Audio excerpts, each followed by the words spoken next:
Jo, Rabiot, Tchouaméni, pour l'équilibre défensif. Non, c'est pas la décision de Savi. Pardon Didier, mais il conteste la question. Rabiot, Tchouaméni, je vais vous la justifier, c'est plutôt la salle des machines. Non. C'est plutôt le point d'équilibre, c'est plutôt pour le jeu défensif. Pour moi, ce qui change tout à cette équipe, c'est le positionnement de Griezmann.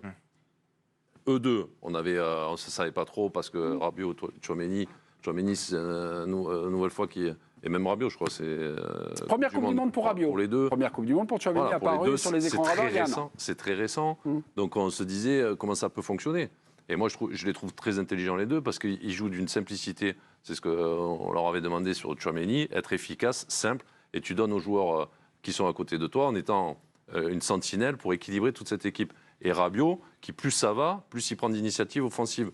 Donc moi, je trouve que ces deux joueurs fonctionnent très bien. Mais pour moi, la pièce maîtresse de cette équipe, ça reste le positionnement de Griezmann et son influence sur l'équipe. Juste, peut mieux faire. Déjà, moi, où je suis surpris, c'est que, vous allez éclairer ma lanterne, c'est que je ne vois pas qui joue le fameux dans l'axe devant la défense. Je trouve que... Non, mais moi, ça saute pas aux yeux. C'est-à-dire qu'il y a une alternance, ça bouge. Parfois même Grisou est capable de descendre très bas, chercher le ballon dans les pieds de Varane. Mais oui, je te dis, c'est là où je me dis qu'avec très peu de vécu en commun, très peu de préparation, les mecs se découvrent. Eh ben, ça donne ça assez vite. Attendez, Eric, vous posez des questions. Je crois qu'on a soit une déclaration de Rabiot de Tchouaméni par rapport à ça. De Tchouaméni, sur la répartition des rôles entre lui et Adrien Rabiot, justement. Je ne vais pas donner les consignes du coach, évidemment. Ce que je peux dire, c'est qu'entre la phase offensive et la phase défensive, il y a une différence. Il y en a un qui doit un peu plus rester et l'autre qui peut se projeter un petit peu plus. Bertrand, là-bas, est-ce que vous avez une alternance ou est-ce que vous avez plutôt Tchouaméni conserver le poste, on va dire, de sentinelle, d'équilibre, ou alors il y a une permutation, c'est flexible.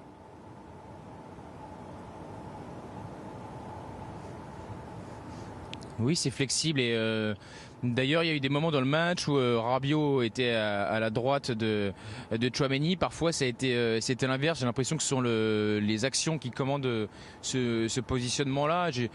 Il faudrait pouvoir le vérifier parce que là c'est des impressions visuelles. En plus vu où on est positionné, on n'a pas tous les ralentis, mais j'ai le sentiment que quand même Rabiot se projette encore un petit peu, un peu plus que son partenaire du Real Madrid. D'ailleurs, il est très souvent, il a été plusieurs fois à la finition des actions et parfois il aurait même pu peut-être encore marquer un but ce soir. Après, pour ce qui est du positionnement d'Antoine Griezmann, moi forcément là on chipote, mais je trouve qu'il est quand même difficile à lire et à appréhender parce qu'il s'est aussi retrouvé très haut parfois sur le terrain. Antoine Griezmann, je ne le limiterai pas à ce poste-là de relayeur quand même, parce qu'il l'a mieux fait encore que lors du premier match face à l'Australie, mais parfois il est encore très très haut dans une position de numéro 10, il touche des ballons un petit peu partout sur le terrain. C'est vrai que quand l'équipe de France doit défendre, là il peut se retrouver très bas. J'ai encore des moments en tête où il récupère des ballons, il vient tacler aussi, mais je trouve qu'on est difficile à lire et analyser, et sans doute aussi pour l'adversaire, et que sans doute ça complique la tâche aussi pour ceux qui vont devoir se frotter aux joueurs français. Et en fait, quand on parle non, mais quand on dit des 4-3-3, des 4-2-3-1, les 4-4-2, etc., c'est quand on n'a pas le ballon en fait. Donc quand on n'a pas le ballon, Griezmann joue là. Et après on a bien expliqué que c'était très polyvalent et qu'il y avait beaucoup de joueurs qui se retrouvaient dans des zones qui étaient très difficiles à lire pour l'adversaire. Ça, c'est quand ils ont le ballon. Et quand ils n'ont pas le ballon, ce positionnement est 90% du temps comme ça. Moi, ce que j'aime, c'est le mouvement.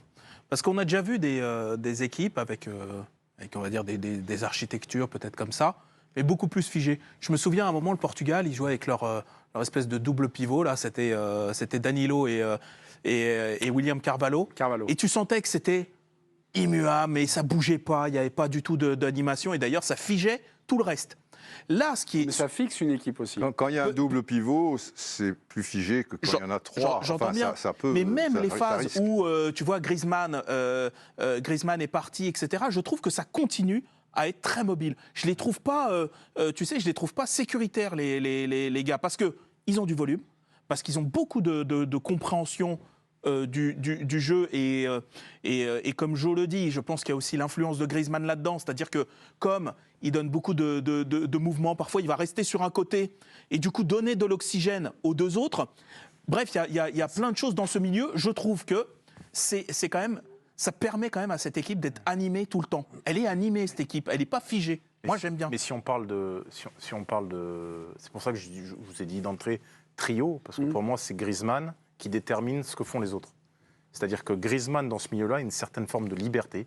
S'il veut décrocher, alors Rabiot s'adapte, monte un cran plus haut. Chouameni est toujours, finalement, celui qui reste en... Oui, je pense qu'il est plus stable. C'est celui qui rééquilibre l'équipe, en gros. Voilà. Ça lui arrive, hein, mais vous allez voir, c'est pour ça que je vous parlais tout à l'heure de... S'il fallait citer Deschamps ou pas, c'est pas sur le fait de jouer à 4 attaquants, c'est surtout notre animation offensive. C'est que parfois, on se retrouve à 6 joueurs en train d'attaquer. Alors qu'avant, on était, 3, 4 grands max, et puis derrière, on verrouillait. Là, tu as Hernandez qui part, Griezmann et Rabiot qui peuvent être très hauts dans leur style caractéristique. Plus les 3 attaquants. Plus les 3 attaquants. Et on a Chouameni qui, là, lui, à mon avis, ce qu'il explique, c'est que... Il compense. Mais tout part de Griezmann. C'est-à-dire que ce milieu, on ne peut pas le caractériser à Rabiot-Chouameni. C'est Griezmann qui, à un moment donné, prend une initiative et en fonction des déplacements de Griezmann, les autres s'adaptent. Oui, mais en fonction du déplacement de Rabiot, si Rabiot se projette, c'est Griezmann qui compensera ou qui coulissera. Ce qui est formidable, c'est qu'avant cette Coupe du Monde, on avait de grandes inquiétudes dans un secteur qui était le milieu de terrain. Or, ce milieu de terrain, on dirait que les 3 jouent ensemble comme s'ils étaient dans le même club, quoi, sensiblement. Et on avait même imaginé Rabiot dans le rôle de Matuidi, tu sais, à un moment, ça a été... Là, celui qui a imaginé ça, à partir du moment où il n'a rien compris au film, parce que Mbappé, il veut sa place à gauche. Mais à un moment, ça a circulé, parce que il y avait eu un match contre le Portugal où ça avait été fait. Ça, c'est quand Mbappé évolue à droite. Maintenant, personne à gauche. Non, mais il n'était pas là, en plus. Allez-y. Ah oui, s'il n'est pas là, c'est différent. Sans les comparer, quand tu vois le Brésil avec Vinicius, Rafinha et Richard Alisson, Neymar qui fait ce qu'il veut, et les deux, avec Paqueta et Casemiro, tu vois l'équipe de France, et... non, mais... Oui, mais Griezmann et Neymar ne font pas les... Non, mais globalement, si tu as 2 mecs sur les extérieurs avec Mbappé et... Mais tu n'as globalement pas les mêmes joueurs, la même sensée. Mais tu les vois pas comme ça. Moi, je pense que ceux qui travaillent le plus, c'est ceux qui sont sur les côtés. Rafinha, Vinicius. Neymar ne revient pas dans le milieu comme peut le faire Griezmann. Oui, non, mais dans la configuration, tu ne vois pas le profil, tu ne sens pas que c'est... On prend les couloirs, on joue sur l'extérieur. Neymar, pour moi, c'est plus offensif. Neymar, il reste toujours... Oui, mais... Plutôt côté gauche. Oui, mais après, il ne va pas à droite. Griezmann, il va partout. Et il attaque, il apporte beaucoup offensivement. Dans le duo de milieu défensif, et quand ils ont le ballon, je crois que c'est Hugo qui nous l'expliquait hier, qu'en fait, il apporte... c'est un 5e joueur offensif. Oui, un 5e. Avec Casemiro. Rabiot peut le devenir progressivement. Juste l'avancement du Brésil, comment il s'appelle, Eric? Richard Alisson. Ah, Richard Alisson, d'accord. Et Rafinha, Vinicius. Parce que je crois qu'il y avait 2 joueurs. Richard et Alisson. Les mecs sont 2, putain. Le mec a joué à Everton. Les notes de l'équipe du soir, tiens, on va noter Adrien Rabiot. Quelle note? De la tête contre Marseille au match aller. Richard Alisson. Il est blond, personne ne le connaissait. Vous avez tous été surpris ici à table de dire putain, ce mec-là, il est bon. Ah bon? Vous ne le voyez pas. Ils sont 2. Depuis 2 ans, vous ne le voyez pas. Mais heureusement que vous êtes là. Tu ne regardes pas la Copa